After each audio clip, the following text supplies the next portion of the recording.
I want to transform St. Lucia. I want to make my mark. I want to make a difference.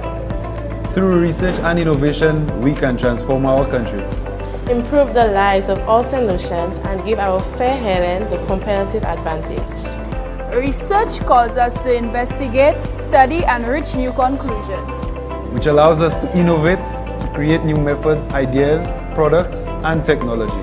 For more information, follow and like us on Facebook at St. Lucia NCPC, the National Competitiveness and Productivity Council, embracing excellence.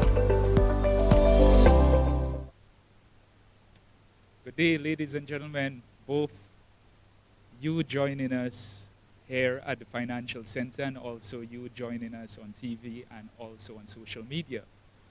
Today we're bringing the curtains down on Productivity Awareness Week 2020 as the National Competitiveness and Productivity Council has embarked on its annual promotion of Productivity Awareness Week.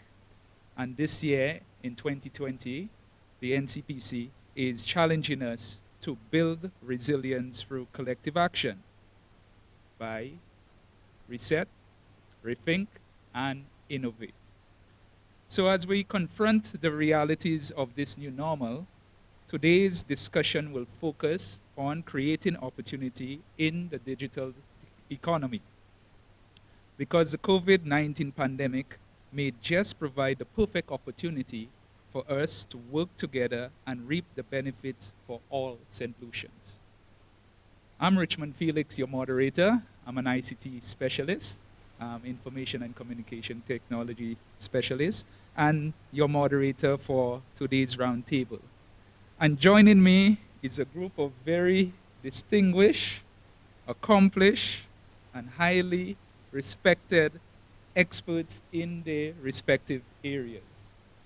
We have the lone lady with us here, Mrs. Barbara Innocent Charles, who is the director of the Small Business Development Center. We used to call it SEDU back in the day, still SEDU, within the Ministry of Commerce, International Trade, Investment, Enterprise Development, and Consumer Affairs. Mrs. Charles has 2 decades of experience in business development and project management and is certified in strategy development. She is a registrar of small businesses and a director on the board for the St. Lucia Development Bank's Youth Enterprise Equity Fund, and a member of Invest St. Lucia's Incubator Task Force. To her right, we have Mr. Gordon Julian, who is the country head of Republic Bank Limited in St. Lucia. He has an extensive and distinguished experience working in banking across the region, across the Caribbean, at the senior management level. Mr. Julian has a strong regulatory and compliance background, having worked at the Eastern Caribbean Central Bank as a bank examiner for over 7 years. He is the corporate secretary of the Eastern Caribbean Automatic Clearing House Services Incorporated, so he can tell us a lot of doing business online and electronic transactions and facilitating that. He's also the secretary of the Rotary Club, and he's an avid golfer, I hear. We have to Mr. Gordon's right, Mr. Joanif Kodra, an old colleague of mine, who is a records and information management specialist in government with experience in change management, project management, disaster recovery, IT management, and training in ICT. He studied business information systems. He also studied e-commerce, computers in business during his stint in London. On the left, we have, first of all, Mr. Jerry George, who is an ICT professional with over 25 years in the industry and has worked in or provided a wide spectrum of services to a variety of public sector organizations and business enterprises. He operates his own consultancy firm, Digigov Inc. Mr. George has long been active in advocating for a lot of things in ICT, and the benefits and adoption of ICT in business as an essential tool for national development. He has participated in regional policy fora aimed at telecommunications liberalization, ICT policy and legislation, and more recently in the regulation of telecommunications sector, because he's a commissioner with the National Telecommunications Regulatory Commission in St. Lucia. Jerry is also my president in the ICT Association, the St. Lucia ICT Association. We have as well to Jerry's left Mr. Clement Gill, who works within the Public Sector Modernization Department. His passion for business was sparked from selling chocolate and other sweets at St. Mary's College and Sir Arthur Lewis Community College. At the age of 20, he began his search for opportunities online. After 4 years of research, some failures, but learning from his mistakes, he was mentored and trained by very successful online business professionals like Adrian Booth and Steve Clayton of Microsoft fame, Microsoft notoriety, imagine that. With their guidance, he was able to enter the US market with his online business. These experiences are certainly invaluable to our conversation today in an effort to improve the digital economy in St. Lucia. And we have to his left, and sometimes we save the best for last, Mr. Dinesh Daswani, who is the program coordinator for the first virtual incubator and accelerator in St. Lucia, Boost. Prior to that, he worked in the hospitality industry for 15 years as both an employee and owner of several businesses, during which he assisted in mentoring several other colleagues. Having studied and lived in Canada, in North America, we think that he has a lot to offer in terms of showing St. Lucians how to seize opportunities to get involved in the digital economy. So I know that was a long introduction, but I did say that these are very accomplished persons, and I had to break down the long experience background that they had in this very concise thing. So welcome, ladies and gentlemen. We get straight into it because we're very tight on time. And so I will ask Mrs. Charles to make her presentation. So Mrs. Barbara Innocent Charles of the Small Business Development Center. Applause, welcome your participation. Thank you, moderator. Greetings, my esteemed.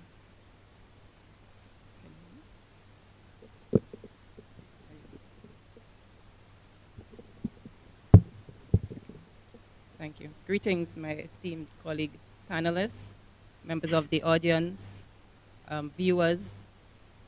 It's a pleasure to be here today to share with you the services that are offered by my unit, the Small Business Development Center, a department within the Ministry of Commerce.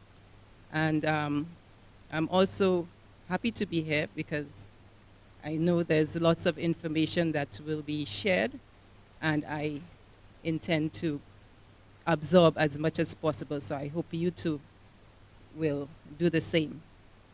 Okay, so the Small Business Development Center, formerly known, well, it's not formally known, but it is also known as the Small Enterprise Development Unit. It is a unit that has been established for over 22 years. And our mandate is to provide development support to the micro and small enterprises. Specifically, it is mandated in the Act, the Micro and Small Scale Business Enterprises Act, that governs our work. And a lot of, we're not a micro financing agency. We simply provide the support, the interventions that will help make you a very attractive business person and client for the commercial banks and other financial institutions, and help you, of course, be very successful at your with your business projects and other ventures. Okay, so we're responsible for a very huge sector, the micro and small enterprise sector, comprises 80% of the businesses in this country. About 46% is the informal sector. So a lot of what we do is try to get those businesses that are in the informal economy, get them formalized, and as such we help a lot in terms of business name registration. We save quite a bit in that area, and I'll tell you, the majority of the businesses that come to us, clients that come to us, capitalize on that opportunity to register the business names or incorporate the businesses. According to the CDB, Caribbean Development Bank, a study done back in 2015-2016, these MSMEs contribute quite a bit to the economy, about 50% to employment and 60 to 70% of the GDP. And we have noticed that quite a bit in terms of our youth are underrepresented here.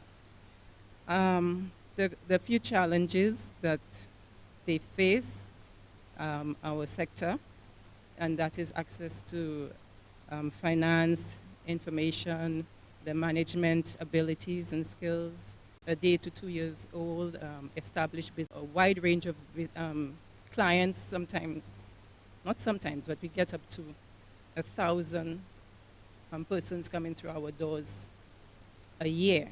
Okay, so we're very much engaged on a daily basis, you know, listening to various projects, ideas, helping with the problem solving, and also developing plans with these clients to get them to the next level to achieve their business goals. The largest sector, and it's a growing sector island-wide, nationwide, is the service sector. That's 65%. The next would be retail and manufacturing. We utilize a large group of partners comprising academia, finance, and other government agencies and specialty agencies such as the Bureau of Standards, okay, Exports St. Lucia, Alpha Lewis, NSDC, Bell Fund, St. Lucia Development Bank. We do quite a bit in terms of technical assistance, helping our businesses achieve quality standards. We work very closely with another unit within the Ministry of Commerce, that's Commerce and Industry, where they deal with the medium to large businesses, and Exports St. Lucia to help with the help them achieve the export goals. We have other partners, of course, the Organization of American States that has worked very closely with us to help us achieve international standards and has linked us to a Caribbean network of SBDCs. And there we attempt to standardize our approach to delivering the business services, and to ensure that any business person coming to our various islands would expect to receive and would receive the same quality level of service. We also work very closely with the German savings banks to develop financial literacy within the sector, and have done quite a bit of assistance. We've gotten quite a bit of assistance from the commercial banks, credit unions, insurance agencies, and CDP. We have, since we're looking at the digital economy, we do have our clients on the 5G program, where we help them go, grow, glow, be generative. That means always coming up with ideas, and to get on board, to get their goods out to the overseas market.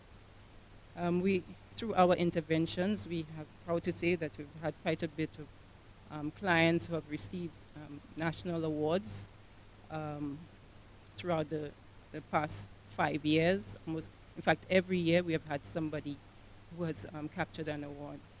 Okay, and these are just quite a few of them: Abby's Exotic Blends, Ali Rose, Imagine Solutions, Membet, etc.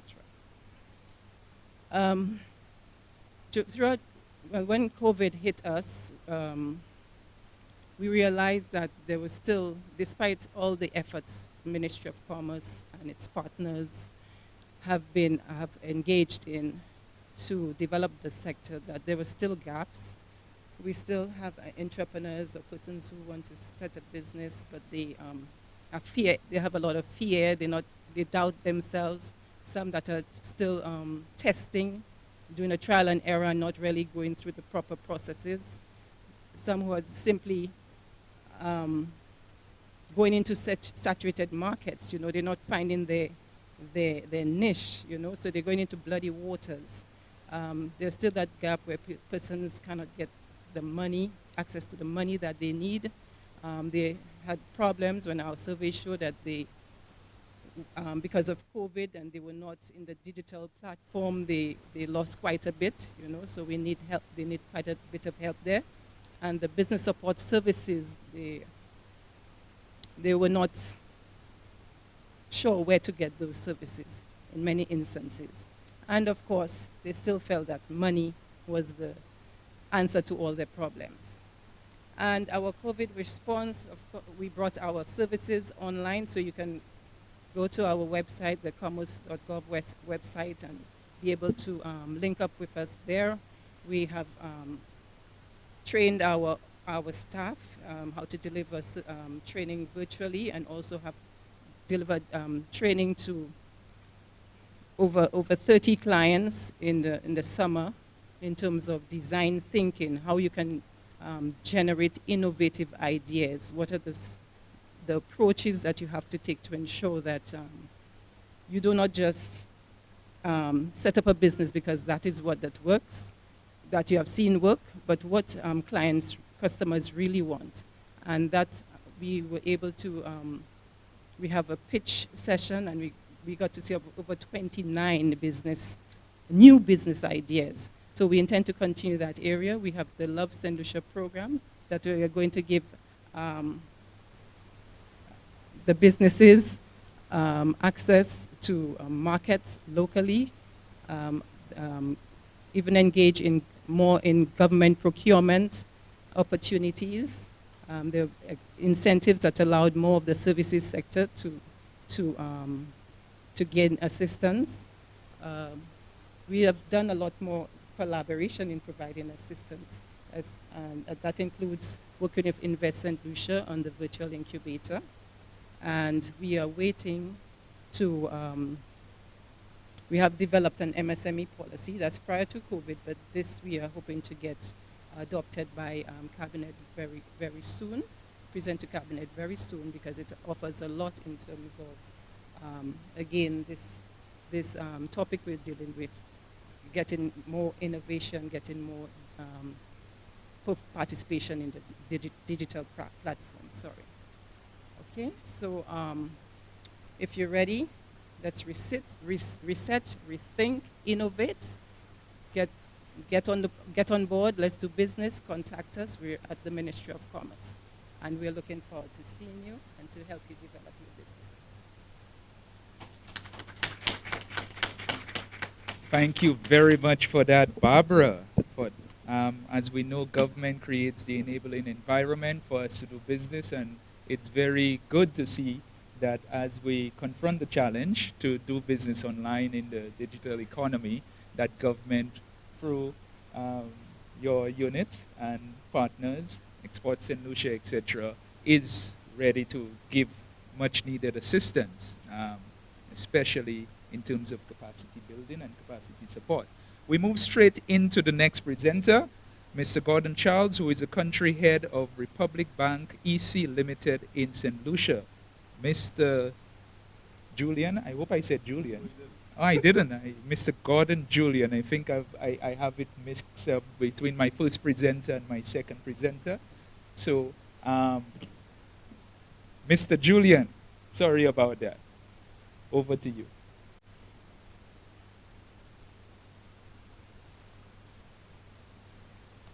Good morning. Thank you very much, Mr. Moderator. I want to say good morning to viewers, listeners, my fellow panelists, and members of the audience this morning. First of all, I want to say thank you to the National Competitive and Productivity Council for inviting the Bankers Association to be part of this very, very important panel discussion.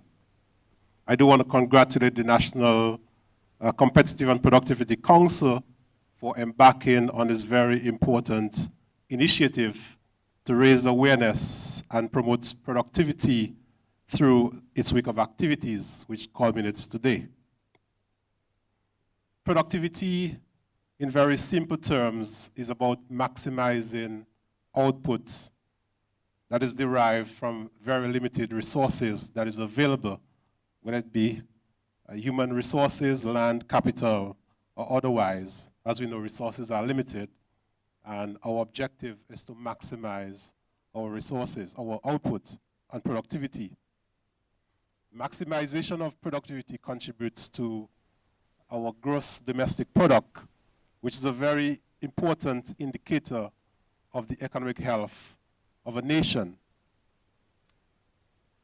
COVID has highlighted the lack of resilience in our economies, in our small economies, as a result of the fact that the initial impact was a lockdown in our countries. Businesses were shut down, visitors stopped or were unable to visit our shores. Persons were home. And as a result of that, our productive machinery went to a halt. And that impacted on our level of output and productivity. In fact, recent data from the ECCB suggested that the impact of COVID on our countries has resulted in a 15.4% decline in output and productivity. And I suspect that in St. Lucia, the number might be a little bit higher, owing to the fact that our heavy reliance on the tourism industry would have had a significant impact on our countries. How do we achieve resilience? And resilience is really ensuring that the impact of a pandemic, or if I may extend that reasoning, a hurricane for that matter, would have a minimal impact on our level of productivity. In other words, should we be affected, the impact would be less than, say, a 15% decline in GDP. This can be achieved by embarking on a few strategies. For example, businesses could adopt business continuity plans, ensuring that there is backup sites, work from home strategies, remote access to computer systems and security systems, so that business can continue even if persons are rendered immobile. The ability to reach customers. Since COVID, we recognize the importance, businesses recognize the importance of being able to reach their customers, no matter where they are, even if those customers could not come into our business places. Customers also recognize the importance of being able to transact business from their homes. And I think that we need to continue to explore the opportunities of technology in allowing business to continue, notwithstanding the fact that we may be impacted by a pandemic or a hurricane or some other natural disaster.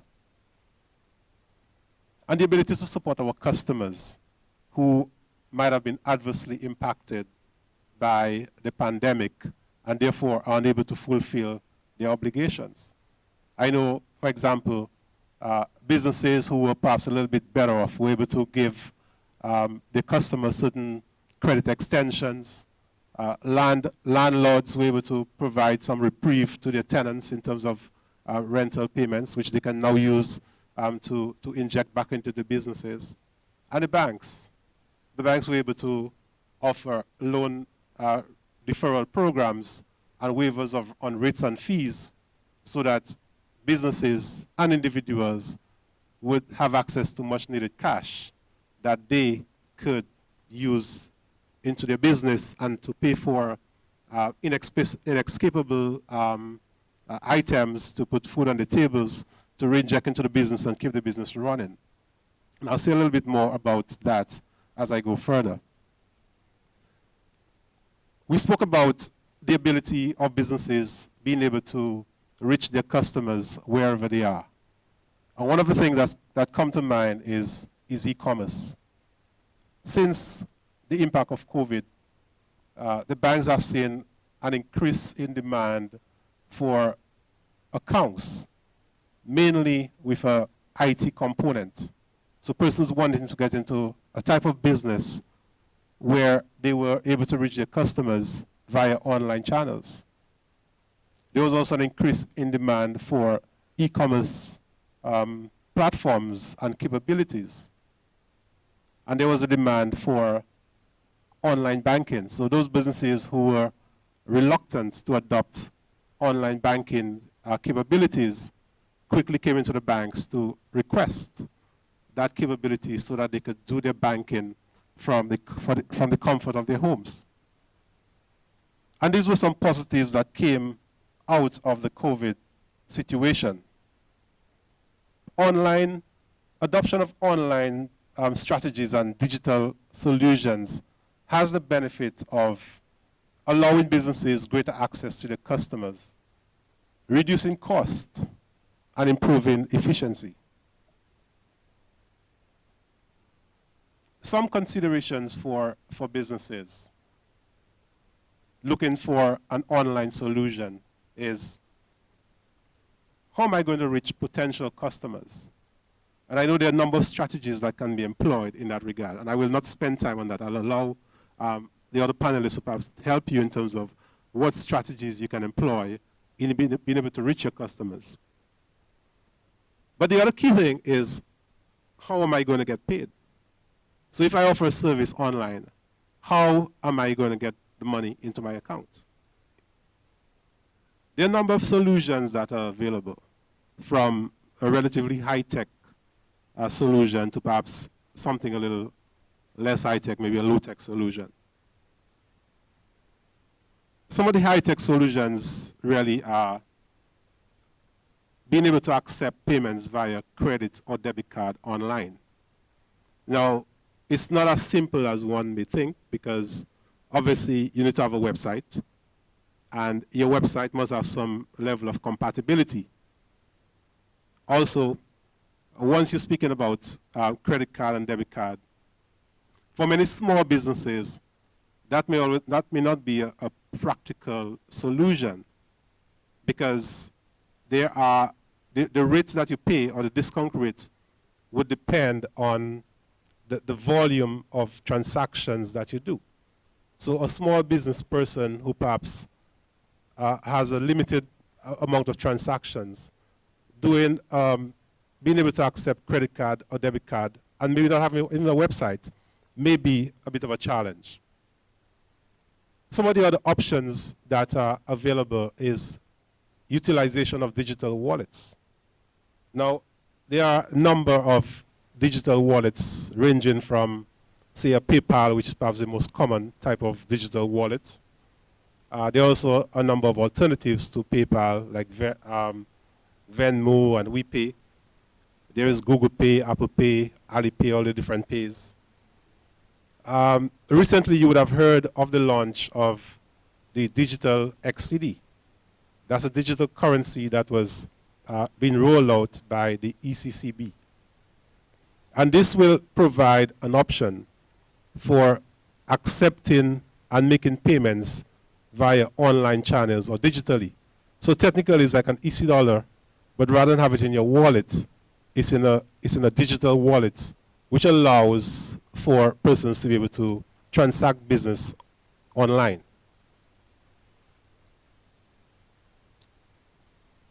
It was mentioned earlier that I'm involved in the ECACH, that's the Eastern Caribbean Automatic Clearinghouse.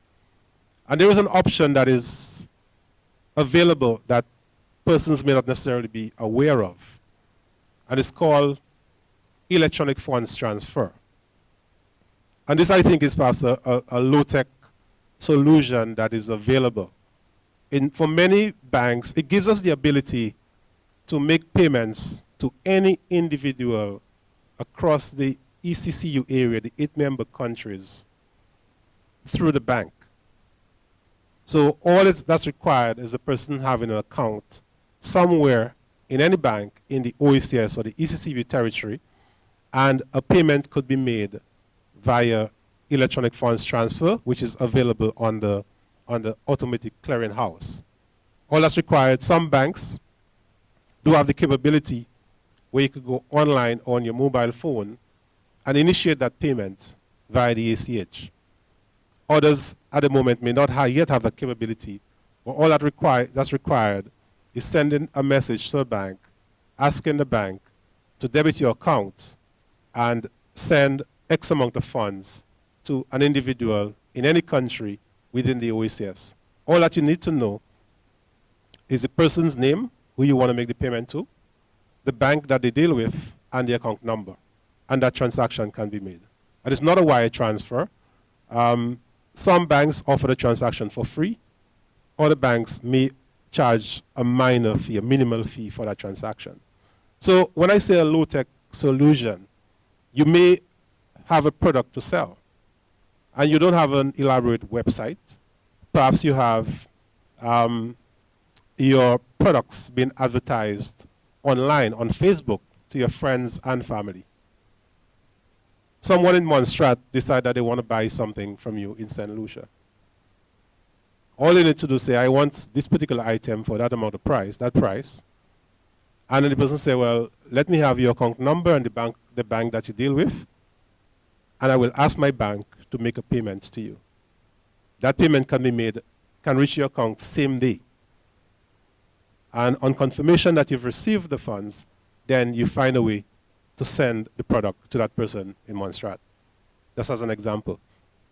These days, it's perhaps easier to reach someone, to send a product to another country, than to travel with all the restrictions on travel that we face right now. The other thing that I wanted to talk about briefly, and I will talk about the moratorium. And the banks, over the last 6 months, they've allowed or they've provided a deferral on loan payments and interest payments. In the context of St. Lucia, the moratorium has amounted to $1.6 billion over the first 3 months from March to June. Now, when you think of that amount of money, that's the liquidity that is made available in the system. Many persons would have used those funds to re-inject into the business. Some persons would have used those funds to start up new businesses. Of course, there were persons who would have spent it in ways that were perhaps not productive. But I think that as a result of the moratorium, it has allowed and facilitated the development and the support of the small business sector. I know I'm out of time, so I will end here and be happy to entertain questions during the question and answer segment. Thank you very much. Thanks a lot, Mr. Julian.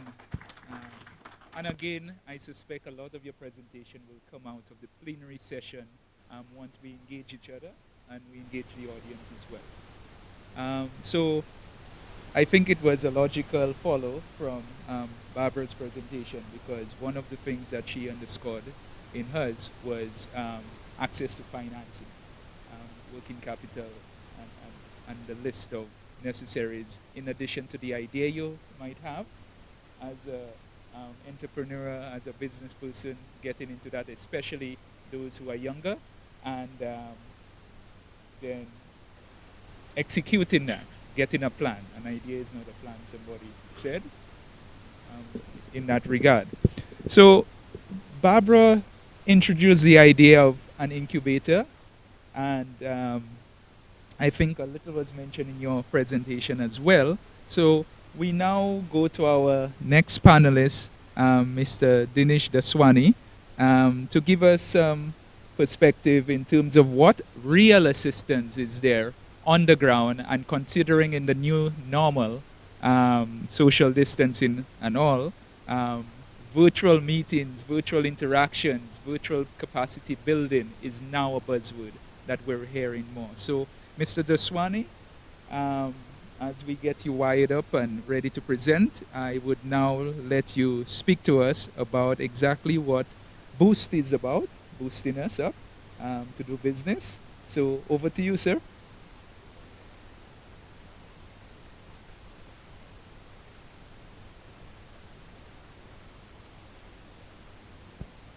Hello, good morning. Okay, good morning, everyone. Good morning to our panelists. Good morning to the NCPC. Thank you for having Boost here. So I'm going to start with an introduction of Boost and what Boost is. So what is Boost? Well, Boost is a virtual incubator and accelerator program. It is the first of its kind in St. Lucia and encompasses a virtual community of startups, partners, entrepreneurs, and business-minded individuals working together to transform the entrepreneurship landscape even further. And by that sense, it wants to catalyze the innovative culture that we have in St. Lucia and make sure it thrives. So what is the platform? What is the features? So we partner with a company called Startup Space. So Startup Space is a company that encompasses many virtual incubators around the world. And it has a lot of key features, and that's why we partnered with them. So as a digital member database where a lot of entrepreneurs can live, quick access to vital information like the SPDC. It has a support system for business development programs. It has a community forum. It has an interactive learning platform. It has a very important community events calendar and has access to professional services, everything that probably an entrepreneur would need. So what is the goal of Boost? Why create a virtual incubator and accelerator program right now? Well, the plan was always to go virtual because of the emergence of an economic digital landscape. But since COVID hit, we realized that more people cannot go to certain offices, cannot access anything. So because of that, we started to go more virtual. The virtual was perfect timing to go for a virtual incubator and accelerator program. So there's also the demand that a lot of businesses were asking for. We needed more resources to be in one place for all entrepreneurs to access. So with that demand, we said that's the perfect time to have a virtual incubator and accelerator program that keeps all the resources in one place. There's also the fact that a lot of entrepreneurs live in St. Lucia. We have, as Barbara mentioned, almost 70% of businesses come from the entrepreneurship world. So that's very important to have almost a program that brings all the resources together and connects everybody in one sense. So that was the goal. We want to connect entrepreneurs to entrepreneurs. We want quick access to key information in one area. We also want to bridge the gap between organizations, agencies, and entrepreneurs and create new opportunities for growth in St. Lucia. So we have some very key strategic partners, or I say stakeholders. Of course, Invent St. Lucia is involved in this. Export St. Lucia Development Bank, St. Lucia Business Development Center, the St. Lucia Manufacturers Association, and of course, the National Competitiveness and Productivity Council. I have a brief video of here where we launched, so I'll play that now.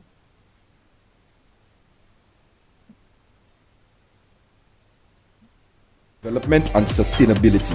And how does an incubator benefit a country? It creates new economic. What's going on? It's the lunch. Oh, alright.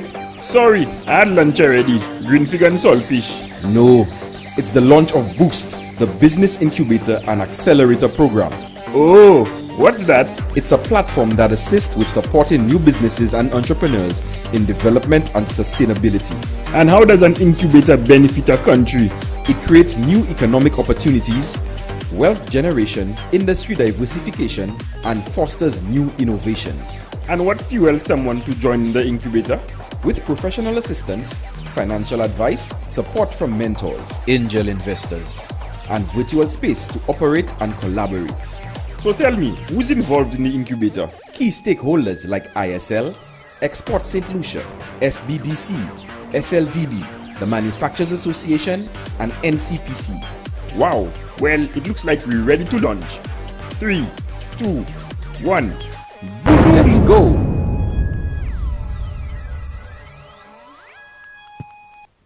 Thank you. As you can see, we have that logo as a rocket, so we're ready to launch. So yes, so I thank you for everyone. So let's move to the next slide. Sorry. So if you want to follow Boost, you can follow Boost at www.boost, SAINTLUCIA. Our social media handles are BOOST, That's on Instagram, Facebook, Twitter, and LinkedIn. Thank you for everyone's time. Thank you, Mr. Daswani. That was a very innovative presentation. Nicely played. So we go back into the public sector again and speaking about creating the enabling environment. In addition to the NCPC, the big partner, there would be the Department of the Public Service through the Public Sector Modernization Program. And we now have the next presenter, Mr. Joanif Kodra, Records and Information Management Specialist, to make his presentation in that regard. We need to shift to your presentation, so allow us to do that quickly. You can just start up with some introductory. Good morning, everybody. Let me just say,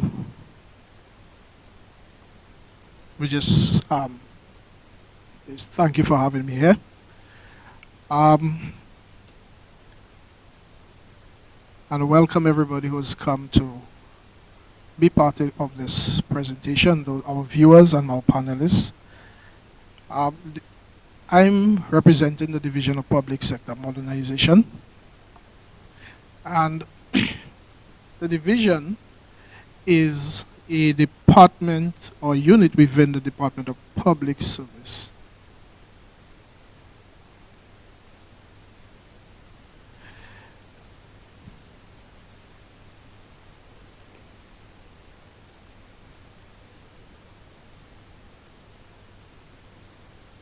And who is Dpsm? The Division of Public Sector Modernization is a unit within the Department of Public Service tasked with the overall modernization of the public sector. The division seeks to establish a technology-driven environment that enhances service delivery, fosters sustainable growth, continuous innovation, and job creation.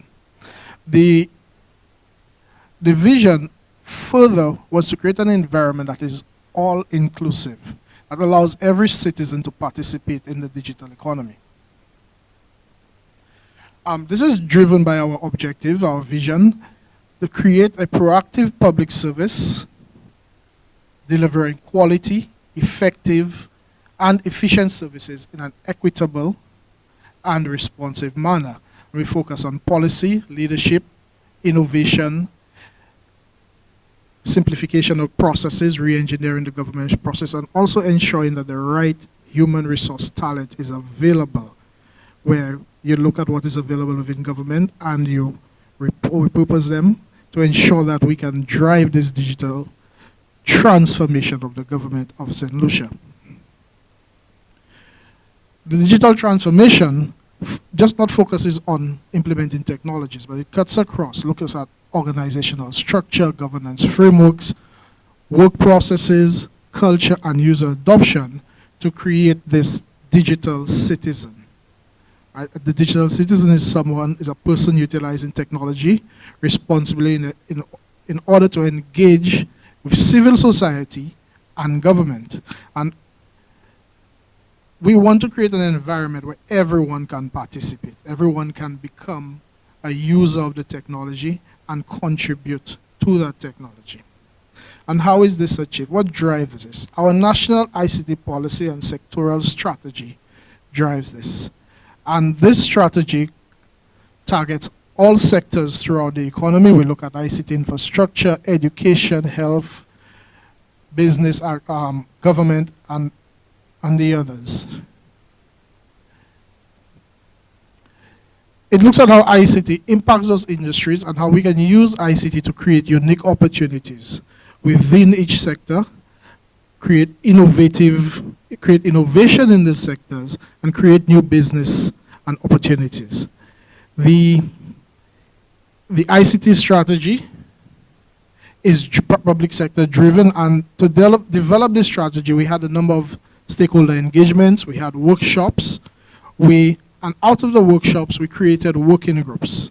And these working groups would come together to develop a report on their sector on how they can implement ICT and how ICTs can be used to modernize and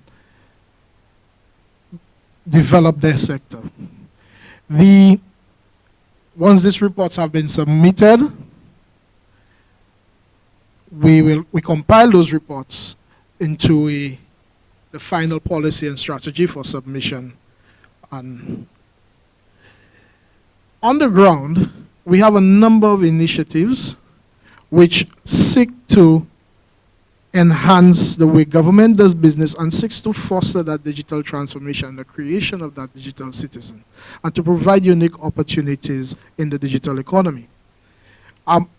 If you focus on the slide on the screen, there are some initiatives that were internal to government which focus on the direct government-to-government efficiencies. So we have our performance appraisal system, which is being developed in-house, a visitor log management system. We have a fleet management system to manage the government fleet and build efficiencies in there. Our electronic document records management system, which seeks to manage the way official documents flow within government and ensure there is transparency, accountability, and reduce the costs associated with creation of documents and exchange of documents. We also have the GINet, the Government Island-Wide Network, and the CASIP. These are two critical infrastructure projects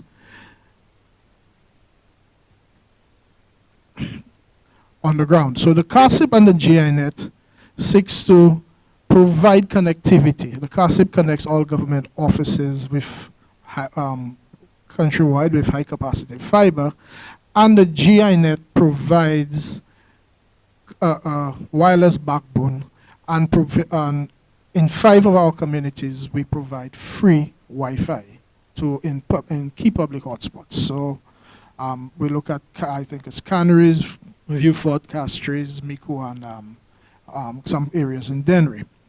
The objective here is to enable government of St. Lucia to establish, to provide access to persons, ensure that the offices are connected so we reduce cost on communication, information is shared frequently, and empower our citizens and our population and modernize the way we do business.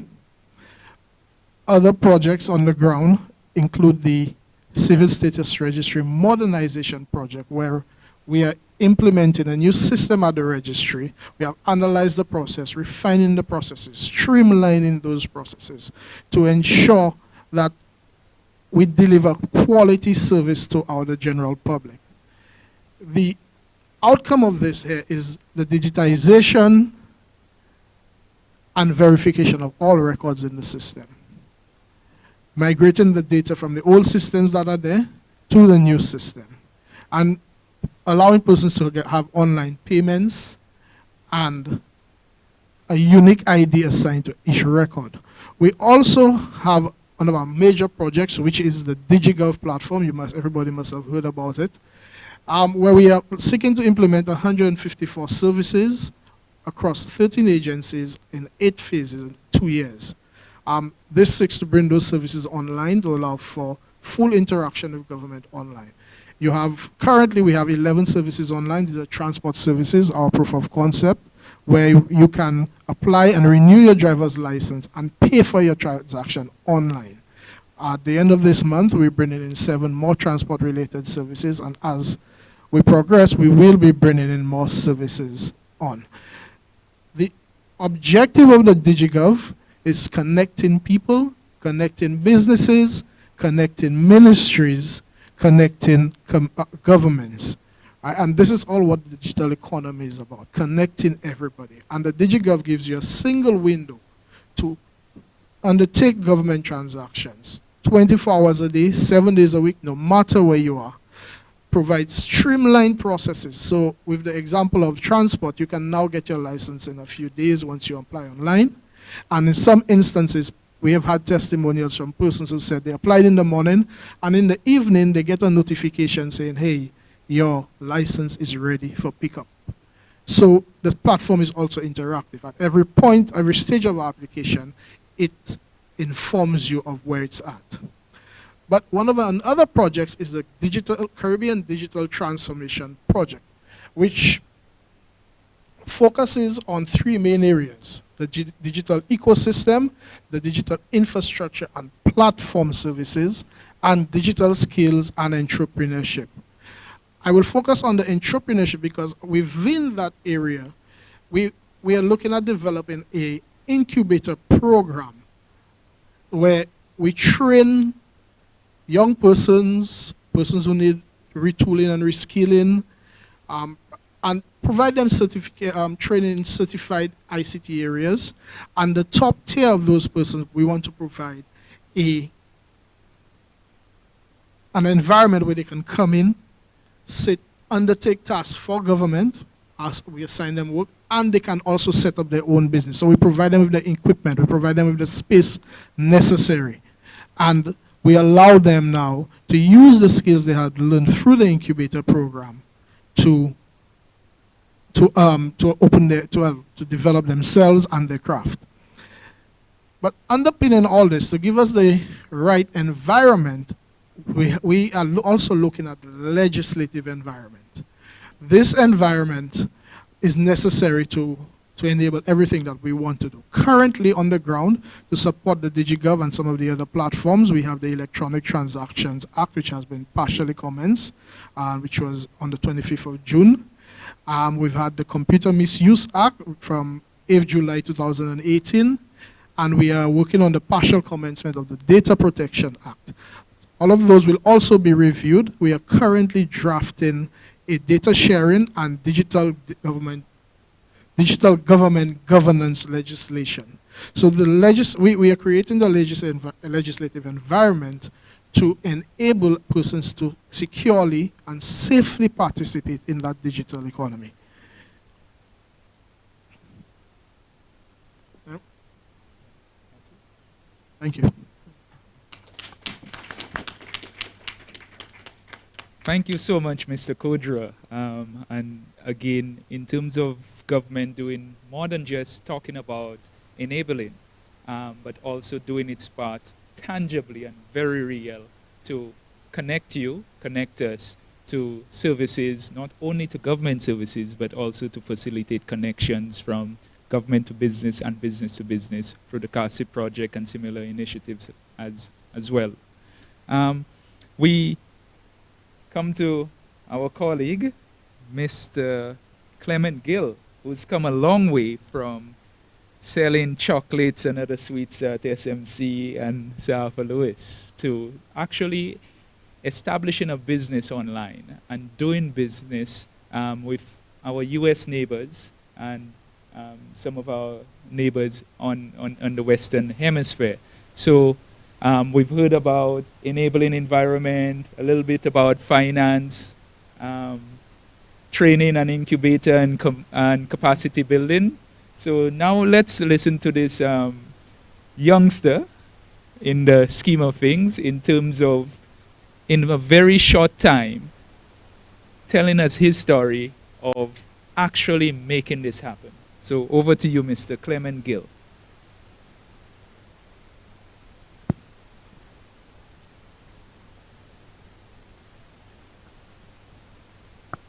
Thank you very much for having me here. I am extremely grateful for the chance to speak to you about this topic and my experiences.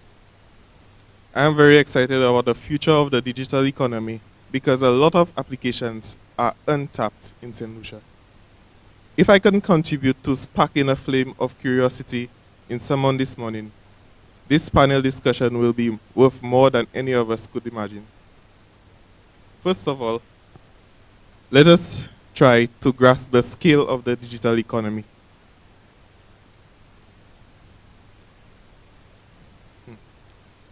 My business is an e-commerce website.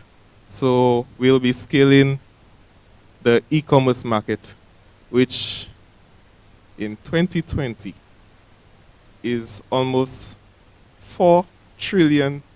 That's the market value.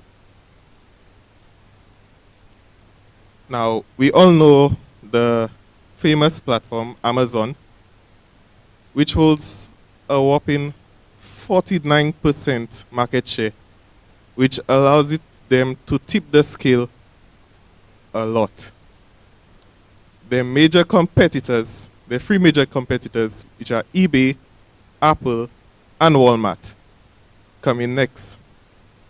Now, I've asked a few people this question about how much of the market share do you think these three giants hold compared to Amazon? A few people told me 30%, 45%, another 49%.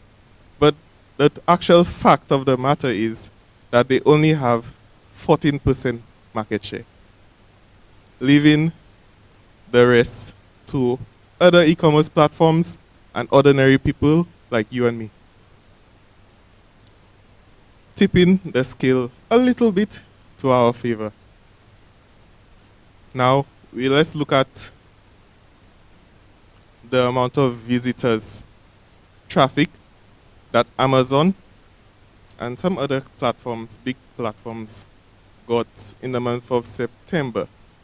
And as you could see on the presentation here, the visitors remain steady all throughout COVID-19.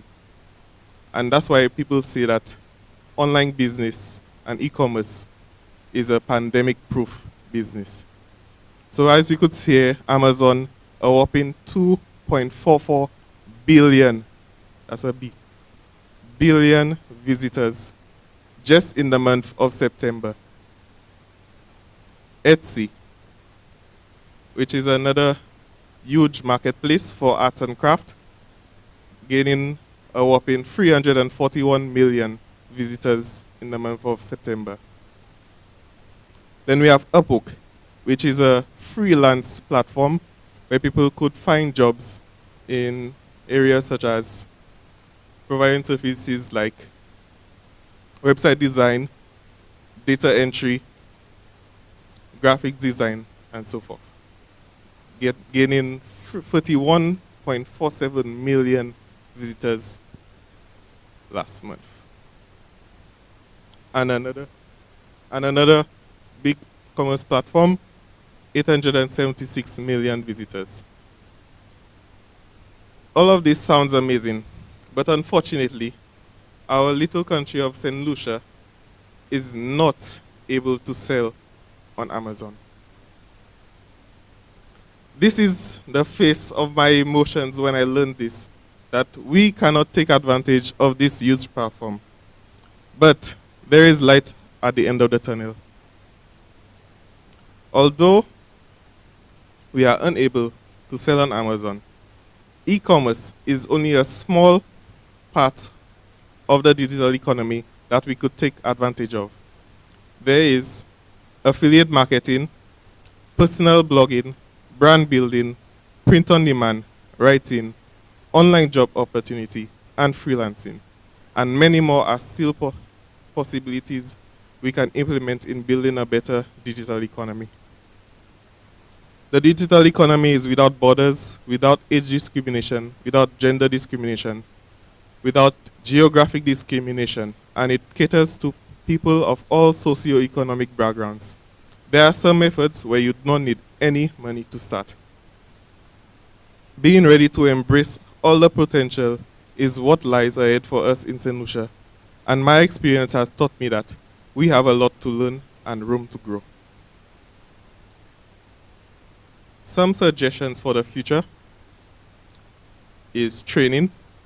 implementing training, not just for academic growth online, but also online business development,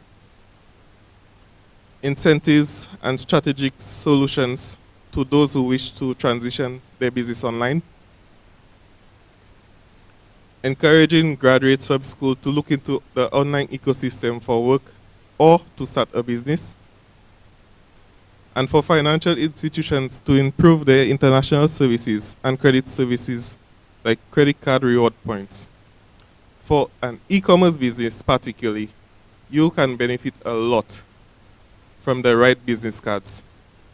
Conversion rates when making transactions can also hurt profit when using PayPal or other remote banking services. Online banking options that solutions are able to take advantage of are limited, leaving us vulnerable to high conversion rates.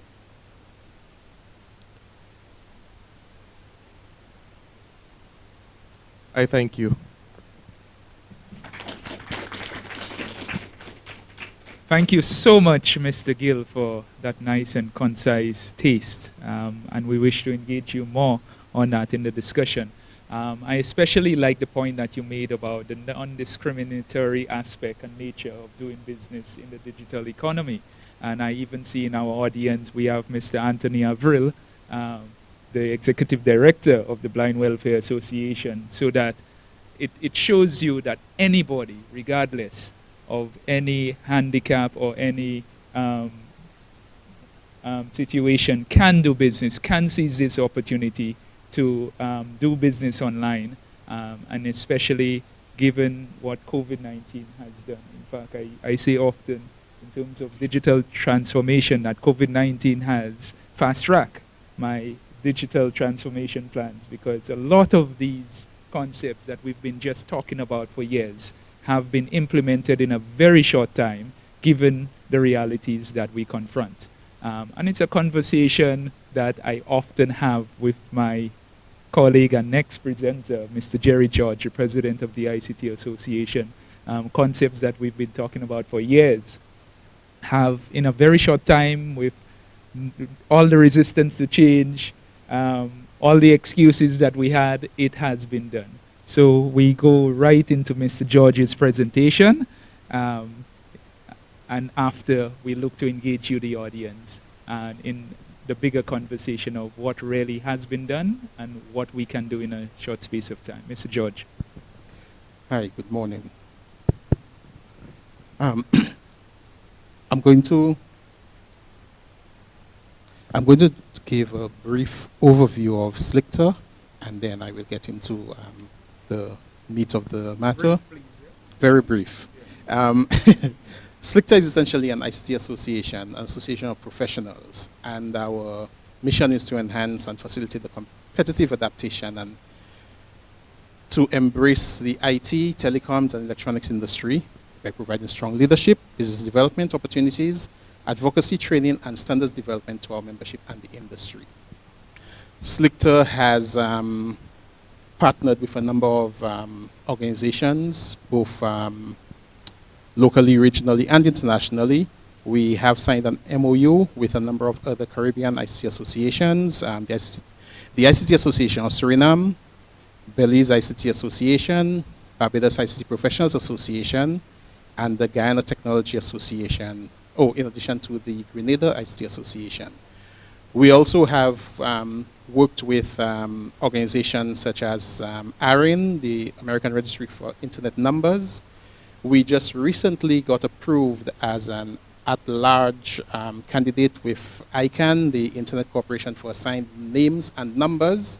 We work closely with CaribNOG, Caribbean Network Operators Group, and we have also worked with the Caribbean Telecommunications Union. We participate in policy with in development of policy at the government and industry levels. So we try to be fairly active, and we try to represent for our membership. We have a website, ictassociation.lc, and we put out an early call to encourage membership. Persons can sign up online on our platform.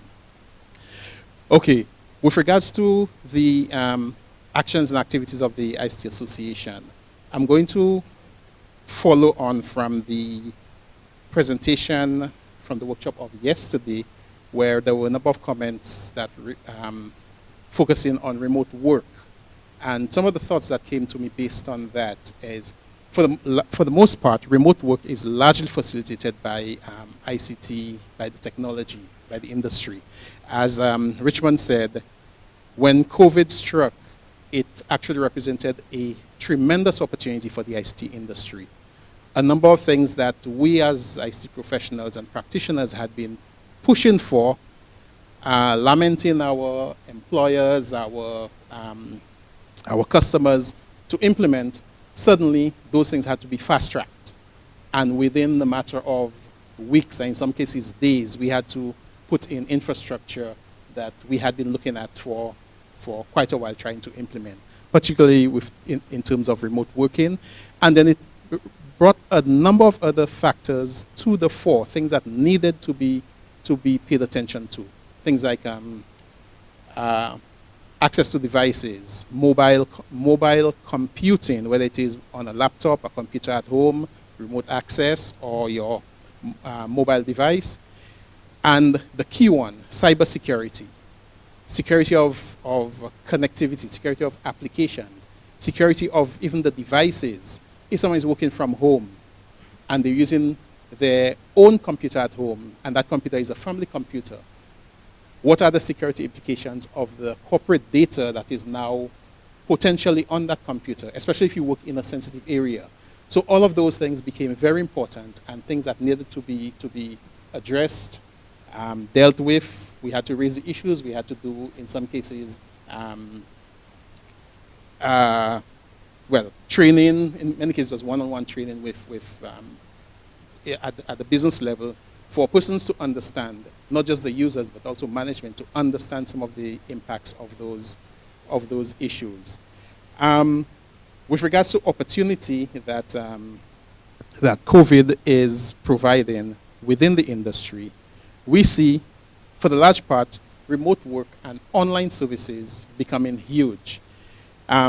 Remote work brought some thoughts to my mind. Companies are now seeing, for the large part, that employees don't need to be sitting at a desk in an office environment where you have to provide cooling, and in other parts of the world, they have to also provide heating. You have to rent space and all the other costs associated with that. You work from home, the employee already has a roof over their head, electricity, et cetera, et cetera, et cetera. So a lot of companies are now looking at retail real estate as not as critical. So a lot of companies are downsizing as far as their office footprint. What happens to persons who own retail buildings? Well, that's a market that now needs to find a solution. With persons being able to work from home, it means that because you no longer have to be at your business location, it now means that you can work from anywhere. So as a local business, your employees now don't even have to be local. What does that mean?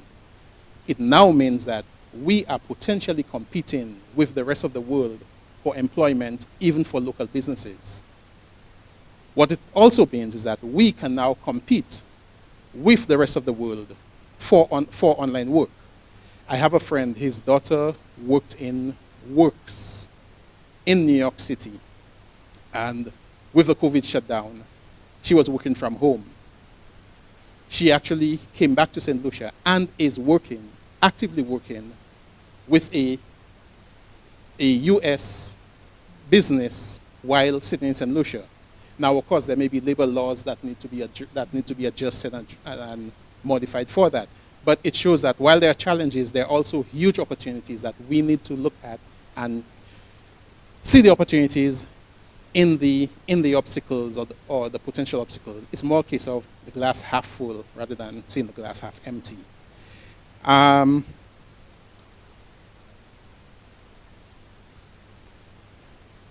There is also a major need for companies to recognize and accept the need for investment in the ICT, in their infrastructure, their systems, their services. you have to ensure that you have proper systems in place. You have to ensure that you have the necessary expertise, both technical and what becomes even more critical, adequate training and expertise in your workforce. You now need to ensure that your workers are sufficiently trained and capable to be able to do the work that they need to do beyond just ICT. So lots of opportunities available. We don't have to just look at COVID as a problem. Let's look at the opportunities and let's see how we can use that to enhance, to expand, to explore, and move on to even growing our own economies, because now the world is our playground. Thank you. Thank you again, Mr. George, and I know the panelists did accede to my request to keep it very concise. More of what they had to present, I hope, will come out of the plenary. I'm going to make a slight change to the format. I'm going to still moderate, but rather than me going through my list of 20 questions that I had for you this morning, with the rest of the 40 minutes that we have left, I want to engage with the audience as much as possible, based on some of the presentations that were made, but based on some of the burning questions that you yourself have on what we've been doing, not only between March and October, but even before what we've been talking about. And I alluded to a little of this in my conversations with Jerry George. Some of what we've seen come out in terms of the services sector, which Barbara highlighted, forms a significant part of our workforce, of our productive sector there, has sprung to action. Me personally, for example, getting my food produce delivered at home, especially during the lockdown, that was something that just sprang up. I have seen transformation from people sending emails and WhatsApps to full mobile applications now becoming a reality in this. And it is very good to see.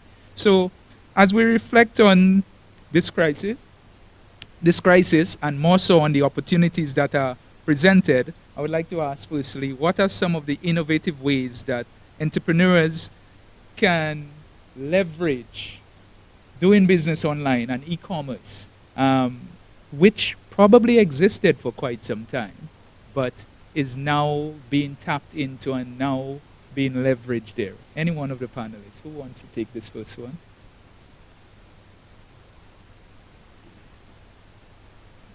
Jerry again, no surprise? Okay, I'll open the batting. Well, I'm just going to make a couple very brief points. The opportunities, as I alluded to briefly, your market space is no longer limited by geography. And particularly if you're offering services as opposed to physical goods.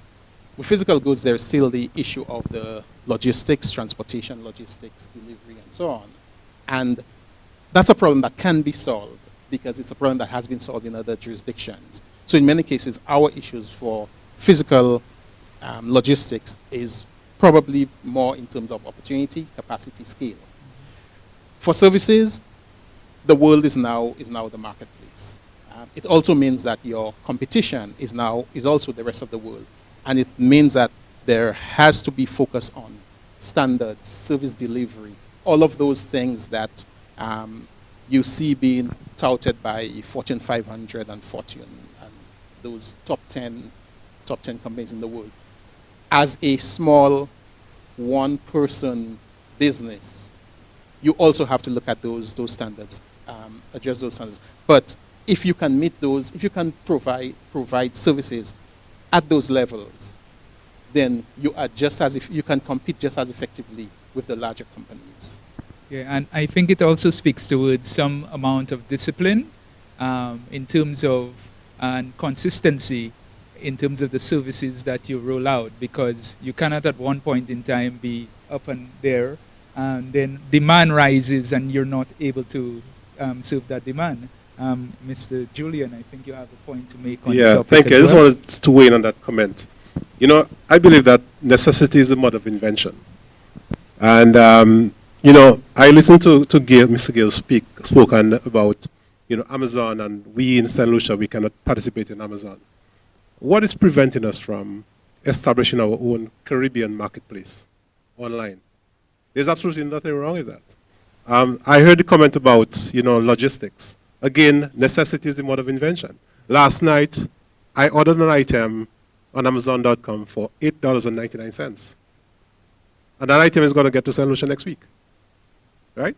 Why can't I go on a Caribbean marketplace and order an item from Antigua and get that item delivered to me in St. Lucia by the weekend? Why can't that happen? You know, I mean, we have payment solutions in the Caribbean. We have, I know there's one called Jad Cash out of St. Kitts. I know there's Penny Pinch out of St. Lucia. There is the ACH, there's Digital XCD. So there are a lot of payment options available in the region. So I think we're as good as our imagination can take us. Definitely. And I see Ian Mitchell from Imagine, who's been involved in this quite some time, when we were talking about online payments, and in addition to ConvertSolve. And these are the two players that I remember trying to get that. And we'll get back with a few questions to you in terms of that facilitation in the banking sector. But Ian, go right ahead, please. Yes, good morning, everyone. I have listened to the various presentations, and I felt it was probably timely for me to say this, considering what Mr. Julian just said, that yes, we are embarking on development of our own platforms for providing, you know, merchants, whether they're retailers, service providers, restaurants, delivery services, to be able to enjoy the opportunities that this gentleman made mention of. I think for past few months I've been promoting the impending launch of Shopfront, which is my company, Imagine Solutions, own platform that we've been building for the last 2 years or so. We have made connections with payment service providers. We've done a lot of the work involved, you know, in solving the problems that have been identified again by the members of this panel. We'll be actually participating in a trade show, a virtual trade show taking place in Trinidad at the end of this month, in which people will get an opportunity to see the platform for the first time. So, whereas yes, COVID has sort of accelerated the timelines of certain things, there have also been, you know, issues associated with the spending power of those persons that will be using the services that ICT professionals can offer. So my experience was when COVID hit, I started getting a lot of interest I did not have in the types of services that we offer. You know, not very much of it anyway. But then I got a lot of interest. But it just turns out that they all had financial problems at the same time. So they want to solve the problems, but they don't have the money to solve those problems. I think we're just sort of seeing some improvement, I think, in the market conditions. So we might see some rapid acceleration in the availability of online products, individual companies putting out their own online stores, and so on. So I think we'll see some of that. I'm sure the banking sector could testify that you probably have a number of applications for merchant accounts in place that, you know, at the rate you didn't have before, right? So this is one of the things I think that's important to know. But we have been working for a very long time on trying to address these issues. The other thing, and lastly I will say on that, is I think Jerry George made mention of things like logistics and shipping and these sorts of things, and the lack thereof for regional trade, regional delivery or shipping, I should say, routes, and the very limited local delivery options I think that there are as well. The only way for us to take care of that is to have our own platform and to have a critical mass of trade taking place locally first, and then move regionally, right? That's the only way to actually impact on the availability of shipping routes and prices and so on.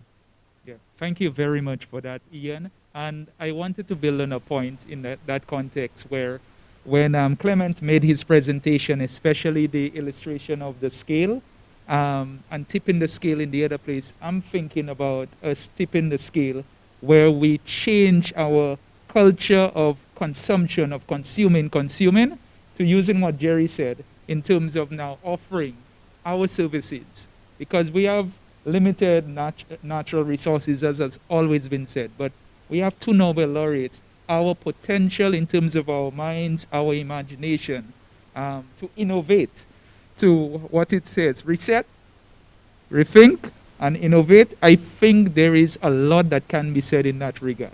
Let's hear you. So I just wanted to answer to a couple of points. The first is the actual practicality of if somebody here watching today on NTN or Facebook Live or YouTube actually wants to start selling their products to the US market or the European market, there are services in place already where they could take advantage of these companies that offer international shipping and so forth, and make sure their website is of standard, make sure their product is of standard, and make sure their marketing and advertising is on point as well. So let's say I want to start selling coconut soap. And I realize coconut soap is very profitable and the American market is very receptive to it.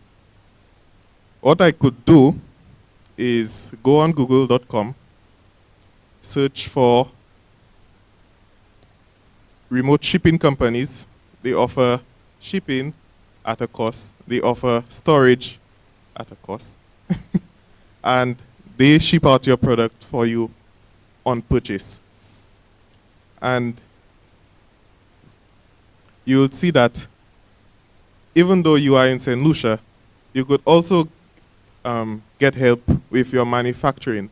Because of the scale, you cannot expect your household to produce 1,000 bars of coconut soap to sell to the US market, if that's your amount of sales for that day.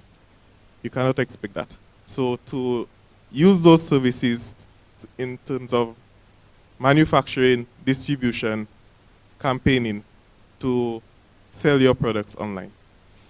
Another thing I wanted to speak to, is a regional platform. And I've been pondering on that idea for a very long time. And it is very necessary for us to be able to embrace that kind of platform. Because I see that even though a platform is available to St. Lucians, like you said, the means of our consumption, we are not accustomed to saying, okay, well, I need green fig, let me go online to look for the green fig. We would not think of that. We would think of, okay, I have to walk in at the hot sun to go by the market to buy the green fig. Instead of saying, let me just see if somebody just started selling green fig online already, we would not do that.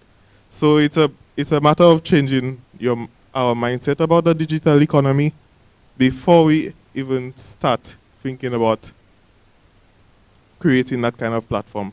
Or whilst we're creating it, we put out campaigns that encourage people and give them the information and the knowledge that they need to start patronizing these kinds of innovative platforms. Thank you. Yes, thank you for that point. Very, very well said. I think it's also about connecting the providers of those products and services with the facilitators, the experts like yourself and like others on this panel in terms of how to do it. And we will enter that conversation in a bit because many times those providers of ICT services and expertise are not the end deliverers of the service and goods, if you understand where I'm going with that. I would like to recognize Mr. Anthony Averill at this point. Mr. Averill? Thank you. Thank you, Mr. Chairman. I have quite a few questions, so just go ahead, Mr. Averill. Obviously, to begin with, I'll say that the digital technology is providing great opportunity for us who are living with blindness and vision impairment, and for people who are differently abled in general, because of fair large number of us are homebound. Of course, our issue and challenge is to get them to a place where they can take advantage of these opportunities. But I like one comment that you made in terms of changing of the culture from just purely buying and selling to whatever you can produce from your experience and from what's available. Questions that I have, though, when it comes to security, while opportunities have been provided, but there's also high security concerns. That's one. The other is question of who determines quality and standard. Is there any arrangement locally or regionally that would ensure that when you put something out there, it will be able to stand up and meet requirements? The other questions, what about the thousands and millions of hackers out there? This morning, for example, something came on my system. It talks about vid, coin, currency, mining pool, and you make an investment, they can guarantee you 60% return on your investment in 14 days. Now, how can we determine whether this is legit or just scam? One thing came on my thing yesterday, and it's a good thing that I had to ask a B6. When I say B6, I'm talking about blind cricket. We're talking about the Vision 2020, the people who are Vision 2020 at that level. Because my system would give me the information that would excite me, but there's some hidden things that my system may not give me. Like, for example, that thing did not come from Outlook, but it came from some other source.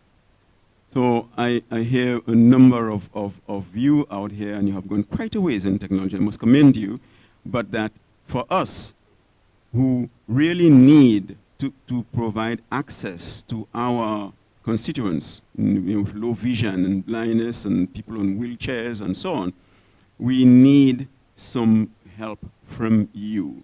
For example, the incubator, is it incubator you talk about, incubation? How can it be accessed? So many things that I have heard.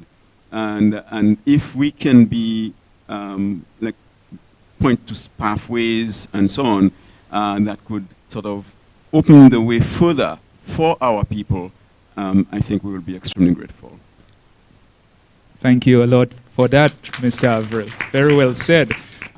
In fact, one of the things that we have to also consider, leading in from your contribution, is that opportunities are being presented not only to do legitimate business, but also for those persons who have other intentions as well. And the more things change, is the more they remain the same. And the same way that we have amplified our capacity, our potential to expand our economy, be more sustainable, that has also been amplified by those who seek to take advantage of the opportunity, of the loopholes within the system.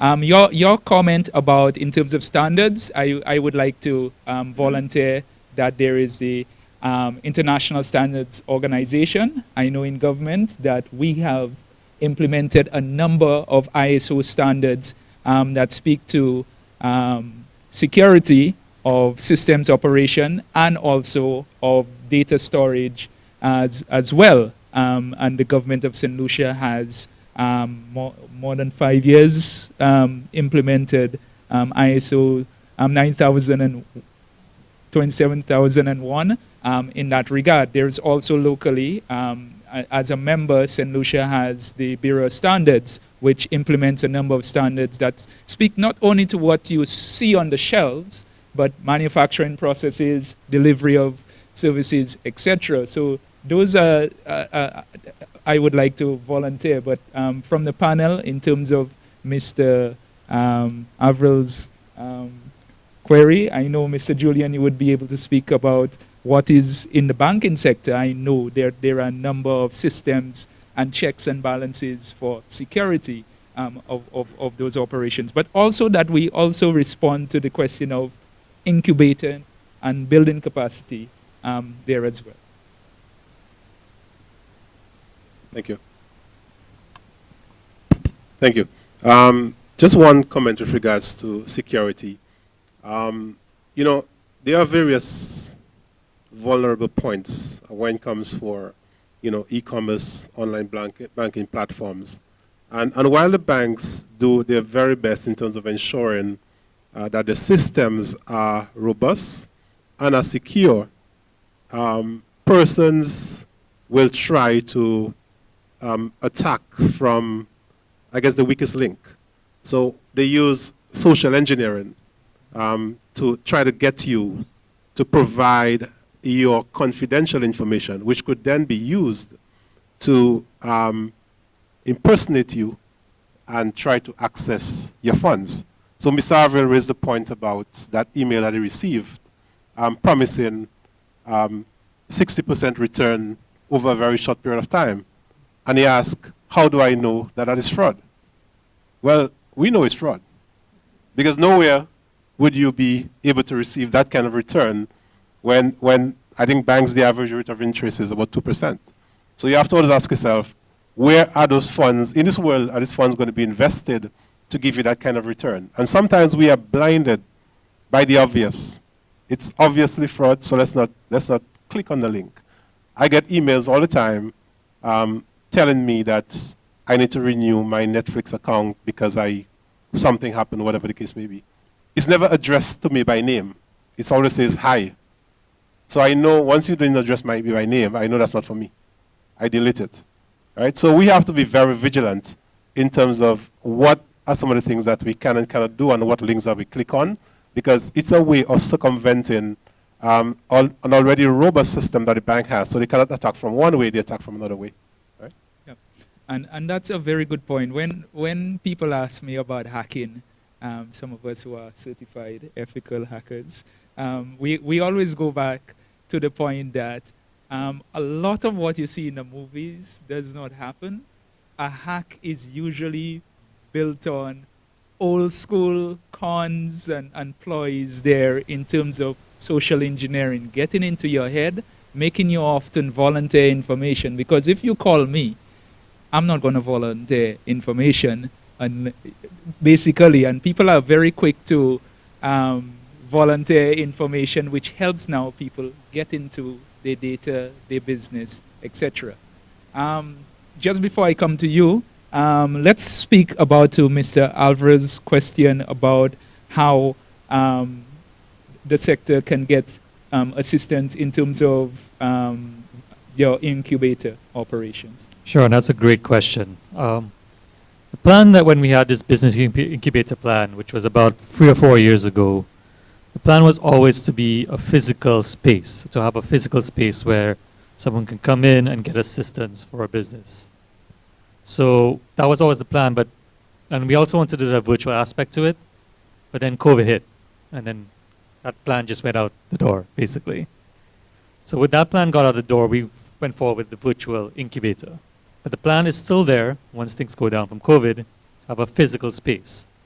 Now, because of the situation right now, we can't really push that right now. But what we can do is, we still have a support system at Boost.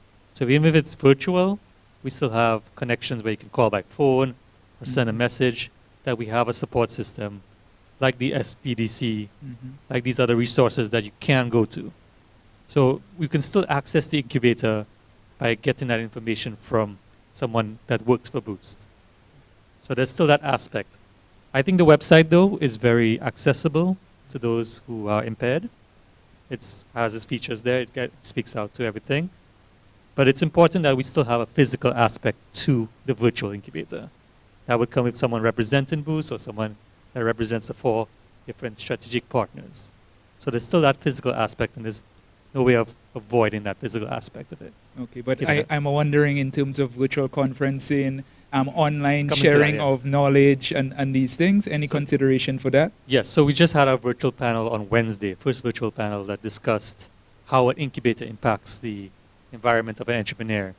So those things will be available. Those things are going to be on a virtual platform, and we're going to have workshops, conferences, events, even like pitches, because people, when they have the ideas, they want to pitch things.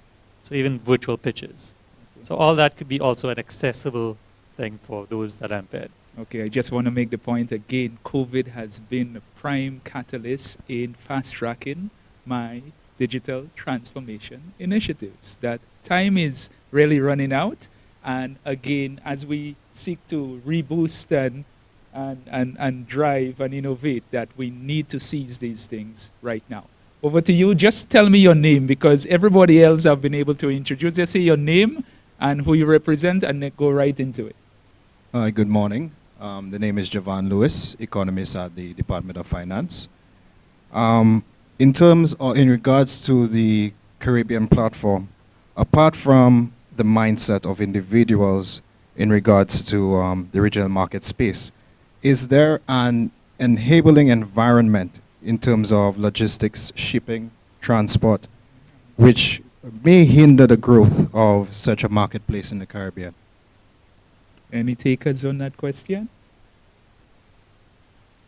And I'm wondering especially what has happened recently, for example, with LIAT cargo operations and operations generally, even the cost of interregional travel and shipping, because that has always been, at least my take on it, that sometimes it's cheaper to order from North America, and we keep building this tendency of consuming and importing rather than shipping out. Despite what we've tried through Invest in Lucia, St. Lucia Export, etc. Anybody can speak to us a little about what is the situation on the ground with regards to logistics? Or anybody in the audience as well. Now, I also wanted to mention in my presentation that revising the shipping rates is very important. Because shipping is part of the cost of your product. And if shipping rates are too high, then your product will be too expensive for customers. So, to your question, Jovan, there is need for the infrastructure and the logistics so that an operation like that could be successful. But I always like to say, start from the ground and develop as you go. A lot of people nowadays, you realize that there's a lot of delivery services, especially for food. People take to themselves to drive their vehicles and bring the food to you. And that's a great start. So having these kind of people on board, or people willing to use their vehicle, that will be to deliver items or whatever it is, that could be a good start for just the ground level. And then you could start saying you'll get more delivery trucks, try to revise the shipping rates for international shipping, and so on and so forth. Okay. Mr. Astwood from Sorry. Desmond Astwood. Yes, Flo. Just to share quickly a recent experience that kind of highlights the problem we have. Recently, I tried to ship an item to the UK for repair. It cost me 930 EC dollars to ship it up, and it cost the company in the UK £100 to ship it back to me. So that's 3 times as much going out as them sending it back. And again, anybody who can contribute. You mentioned Ministry of Finance. Whether it's a case of, because it's the same lines coming in and going out, I would expect that there is some reversal of that. But is it taxation? Is it limited capacity between islands? What is it? Probably scale. Okay, Jerry would like to take that one. Go ahead. I think the opportunity is there in the marketplace. The logistics are there because we have vessels and aircraft coming in mostly full and returning mostly empty. So I think what needs to happen is that the industry, the shipping, transport, logistics industry, needs to come together and work on this as a common and integrated problem. The mention was just made with regards to was like for food delivery, persons using their vehicles to deliver and so on. That's great, but that still represents a significantly high cost per delivery per company. There needs to also be consolidation. Instead of each restaurant trying to have their driver, you need to look at consolidation, the Uber Eats type of service. So we need to look at how we work together, bring those industries together, because transportation and logistics in itself is an industry. So delivery is an industry. So if you have a restaurant, focus on preparing the meals and getting them out the door, out the kitchen as fast as possible. Let someone else deliver the delivery, because they can now deliver five, six meals from different restaurants to the same office building at the same cost than each restaurant having to deal with their own driver. In terms of the regional and international, as I said, the capacity is there. The vessels are mostly going back mostly empty, but Desmond mentioned how the cost is 3 times going out. I think that's because of you charge what the market will bear. So because there is very little demand for shipping, for outbound shipping, then no one really bothers. And if you need, if you're trying to pay for that, you really need it, so they will charge you the maximum available. But on the other hand, if as a country, as a region, we can consolidate and look at how we develop this into an industry that will serve our purposes, serve getting our goods out to the world, I think we will be able to be in a position to get our goods delivered at reasonable costs. And I'm wondering if it is also a case that we need to put ICTs on the back end of that by looking at the actual data in terms of the inputs there to scientifically. We speak a lot of using science, the science of the data in terms of what is actually, in terms of effort and interconnections involved in that, and determining what the actual costs can be, what the actual solutions can be in creating efficiencies around it. We'll go to Ian and then we'll come to Mr. Julian again. Yes, again, returning to the idea of the platform and the opportunities based on a lot of what has been said about why the price of shipping is what it is. And again, we go back to the issue of critical mass.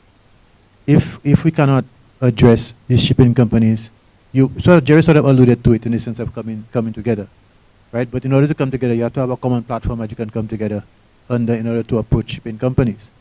They'll tell you, I don't have enough to afford to reduce those prices. Right? And in the research that we did in regards to setting up the shopfront platform, speaking to a potential seller who is an actual, sizable retail business down here, they indicated that they had demand for their products in Dominica, and they were selling their products through Instagram and other means like that, at least promoting their products. But they sell basically relatively inexpensive retail items. So the shipping cost for one of the items was actually more than the cost of the item to get it to Dominica. And so the buyers are just not interested in spending more to ship a small consumer good than they're paying for the item, the price of the item. So that was one of the things. And it goes back to the idea, it should not even be. And by the way, that's a sizable retailer. So I'm saying even in a case like that, that's not enough, right? That's one of the problems. Again, the platform that I'm promoting is aiming to solve, providing the critical mass by coming together and say, listen, we have X amount of volume, and we need a way to ship it to various countries, and that has to be the approach that we take. Okay. Mr. Julian, very quickly. Just a quick comment with regards to the Uber Eats example that was given. I mean, there was a successful venture in St. Kitts. I lived in St. Kitts for some time. 869 to go. St. Kitts is what, 67 square miles. St. Lucia is 238 square miles. It's larger, but basically what it is that you have this company that services all restaurants in St. Kitts. Now I know in St. Lucia, for example, KFC have their own delivery, different companies have their own delivery. You don't necessarily need to go that route. You could have one delivery company, the Uber Eats style, where if you want to order something from any restaurant in St. Lucia, you contact that company, you could call it 758 to go, and just use the St. Kitts example, and they could pick up and deliver to you. And the price in St. Kitts, for example, is $5, $5 easy dollars. And that's an excellent contribution, because we tend to operate in little islands and silos within our islands there. And some of it, though, comes from wanting control and accountability and delivering something that's dependable as well, I would expect. But it's an excellent point that why isn't that being done more? Because these new deliveries, as I see more companies do, particularly for food, would have to incur some amount of cost out of the usual operations. We come to Mr. Glenn Simon here from in-house, from home, NCPC. Mr. Yes. Simon. I love the discussion, really informative. But a young person sitting home who's just completed their A-levels, their left after Lewis Community College, and seeing this discussion on opportunities in the digital economy, building resilience, creating long-term jobs. What are the long-term jobs? What are the resilient opportunities under there? How can I make money by being home? What are the opportunities there, and how real are they? How can I wake up tomorrow, tap into my computer, and start making money? Are there any easy solutions to this? And with all the job losses and all the opportunities that we see that are out there, how can the digital economy create that opportunity for solutions for our young persons to be employed at this moment? You want to take this? Oh, So I'll probably jump in. Okay, we'll go with Mr. Julian first. Yeah, I could probably jump in first. And then we'll come to Mr. Gill. Yeah. You know, in the West Indies, we are not traditionally entrepreneurship type minded persons, right? You know, most persons, they go to university, they get a college education, and they hope to land their dream job of finding employment somewhere. COVID has sort of changed that because persons found themselves being on the breadline literally overnight, and persons have had to find ways to make a dollar. So persons who perhaps worked in the hotel industry, they had to go into farming, construction, selling food, buying and selling items, and that type of thing. So I think that it's a cultural thing that we have to try to overcome. I think it starts with a great idea. You know, find that great idea and determine what is your value proposition. What is it that you're going to do differently? And it takes a while to find that right, you know, that right idea. But once you land it, then you need to go through all the processes of getting yourself established. And I dare say that in this day and age, it has to be something that is resilient. So you got to look at some kind of online solution where you can reach your customers, leverage technology, because everybody have a smartphone now, you know, and there's high-speed internet in St. Lucia. We have great internet access. So you got to find a way to reach a wide audience in a very low-cost way, and find a way to leverage existing systems, logistics. So we talk about transportation, right, to get your product across to persons. But I think it always starts with a great idea. And I dare say, as a banker, starting with a good banking relationship. So establish an account with a bank, you know, of your choosing or your choice, and make sure you develop that relationship, because oftentimes, you know, when you want to get access to financing, the typical challenge is that, you know, lack of records. So the guy says, listen, I've been in business for X amount of years. Yeah. Why can't I get a loan? And you say, okay, well, do you have financial statements? No, I do have financial statements. Okay, can you prove to me that your business has been as successful as you say it has been? Well, what bank have you been dealing with? Because what we find oftentimes, unfortunately, is that persons don't always channel all their funds through the bank account. So they take from the till to buy supplies, to put groceries in the house, to put in their pockets, to do all kinds of things. So if they make, for example, I don't know, $10,000 a month, when you look at the financial state or the bank records, then all you see going to the bank is $4,000. How do you convince the bank that really and truly you have been making $10,000 a month on a consistent basis? So we have to develop the discipline of passing channeling the funds. And if you need to spend money to buy supplies, deposit into the bank, write a check. So at the end of the day, we can see the money going in and we can see the money going out. Excellent point. In fact, I learned that a few years ago when my loans officer told me exactly that. So at least even if it doesn't stay in, that there is basically a money trail to help you when you need that. Clement.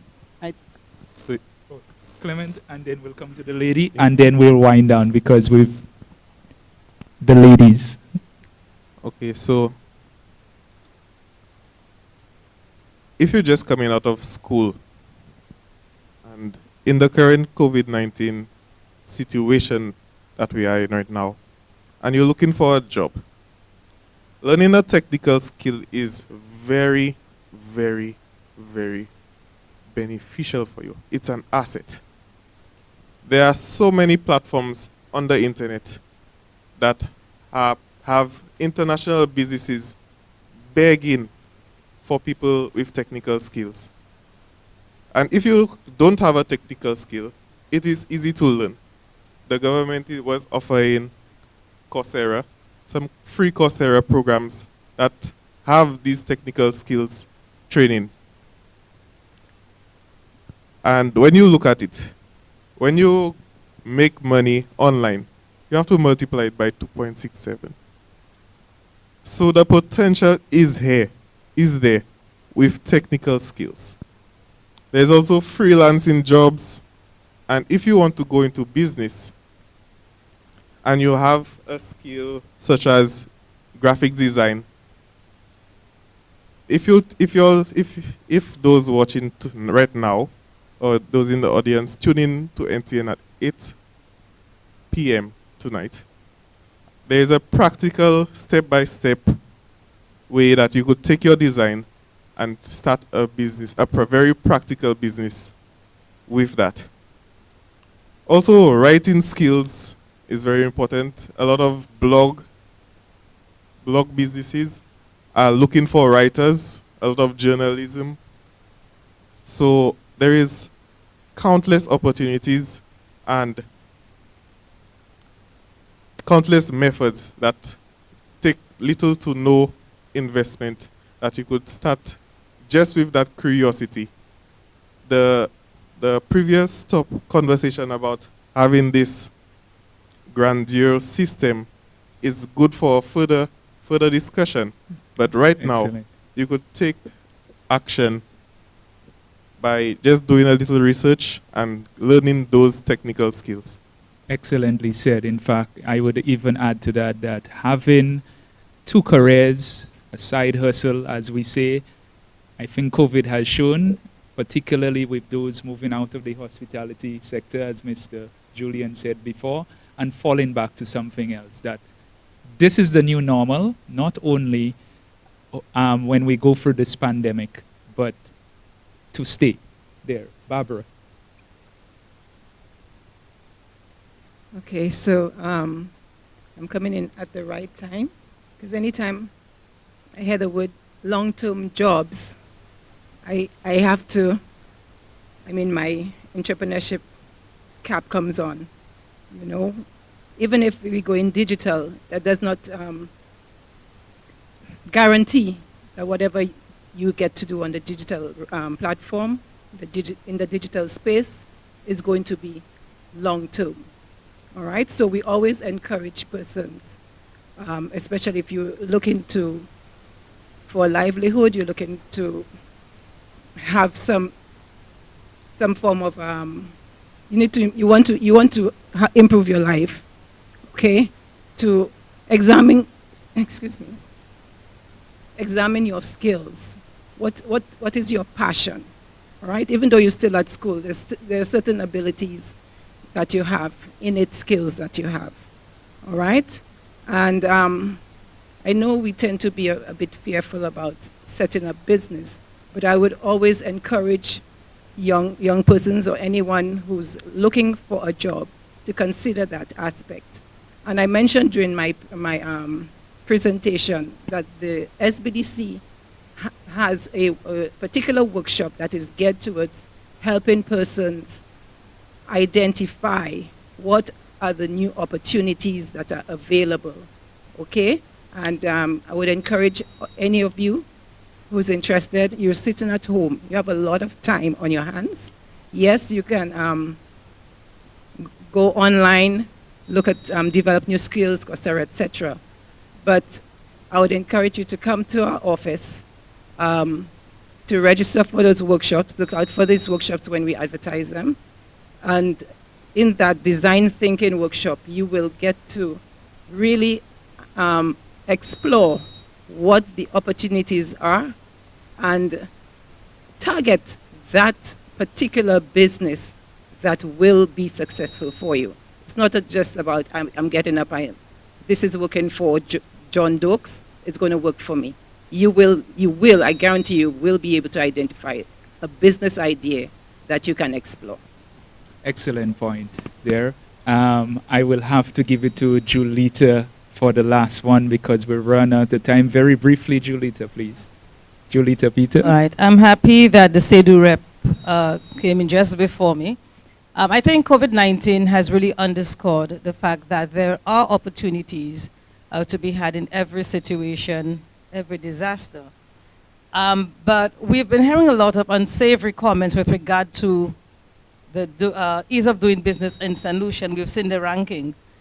Are there any considerations being given to relaxing the bureaucracy involved in setting up a business or even accessing existing businesses, of course notwithstanding the necessary safeguards? You asked that question, and I used to be on the Ease of Doing Business Task Force. So yes, to answer your question simply, it speaks towards us changing our mindset in government, being more service-oriented, because sometimes in government we think about the process as more convenient to us or offering the service rather than what is the best way to deliver the service, which at the end of the day becomes more convenient when we learn from how other countries are doing it. But excellent point in terms of eliminating the bureaucracy.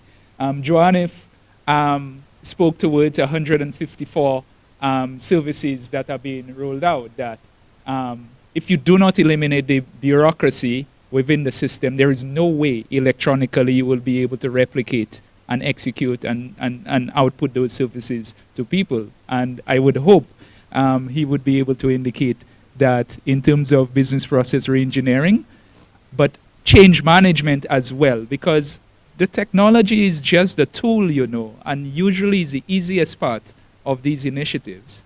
But us, the people behind them, that's usually what makes or breaks it. John, if you could just say the final comment and we will close. But yeah. Just to respond to Julita, the department under the Digigov, the Registry of Companies is one of our target agencies, and it speaks to the registering a business and doing everything with a business that you do at the registry. But it's not just a technological solution. It also looks at the processes and interconnecting the various partner agencies, example IRD, NIC, to ensure that you access that service only once, and that data is shared with the relevant agencies for you to register your business. So we are looking at that, and that is one of our indicators for the ease of doing business. Again, the conversation could continue, and I'm sure it will continue. through the NCPC, but through the other partners. And thank you very much, panelists. Again, this was a conversation that I hope will lead to very tangible follow-ups. Again, time is very short, considering that these are things that we should have done before. I'm happy to see that some of it has manifested itself during COVID-19 out of necessity, and that a lot would be done. So I thank you so much, panelists, for your invaluable contributions. Do not let these fine people walk out of this room without getting the contact information, because you will regret it. I know I will target as well. You, audience, I'm sure you will be able to reach out to the National Productivity and Competitiveness Council for contact information and for more information on the initiatives that we have spoken about during this week. It's World Food Day as well, people. So I remember one of the themes in World Food Day was grow what you eat what you grow. I think it is something that we can think about in the context of not only having the innovation and the innovators, but reset, rethink, and innovate, and look within to help us get out of the struggle that we're currently in. So thank you very much for this, and with that, we'll sign off. Thank you. And thank you, audience. Sorry, thank you, audiences. I want to transform St. Lucia. I want to make my mark. I want to make a... Through research and innovation, we can transform our country. Improve the lives of all St. Lucians and give our fair Helen the competitive advantage. Research calls us to investigate, study, and reach new conclusions, which allows us to innovate, to create new methods, ideas, products, and technology. For more information, follow and like us on Facebook at St. Lucia NCPC, the National Competitiveness and Productivity Council, embracing excellence.